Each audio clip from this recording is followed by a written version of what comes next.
ሮዚ የኔ እናት እንዳትጎጂ፣ እሺ እንዳትጎጂ። አንቺ በልጅነትሽ ያልኖርሻቸውን ህይወቶች ነው አሁን በደስታ ተቀብለሽ እየኖርሽ ያለሽው።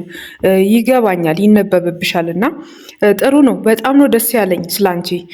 ግን እንዳትጎጂ እሺ፣ ጥንቃቄ አድርጊ እንዳትጎጂ። ምክንያቱም ብዙ ያልተመሳሰሉ ነገሮች ይታያሉ እና ጥንቃቄ እንድታደርጊ ነው። በነገራችሁ ላይ ከአሁን በፊት ድሮ አረብ ሀገር ያሉ ሴቶች ናቸው በብዛት በወንድ የሚጎዱት፣ በገንዘባቸውም በፍቅርም በብዙ ነገር የሚጎዱት አረብ ሀገር ያሉት ናቸው እና አሁን ደግሞ ከወደ አሜሪካ የሚመጡ ዲያስፖራዎች ናቸው ብዙ ሚዲያ ላይ እየወጡ ተበላን፣ ተጎዳን፣ ተክደናል የሚሉት እና ጥንቃቄ እንድታደርጊ ነው የምፈልገው። ምክንያቱም እንዳየሽው ባልሽ ልጅ ነው፣ በጣም ልጅ ነው።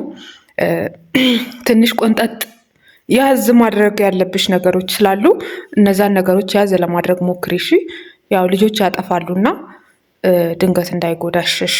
ለዛ ነው እና በተረፈ ደስ ብሎኛል። የአብርሃምና የሳራ አድርግላችሁ።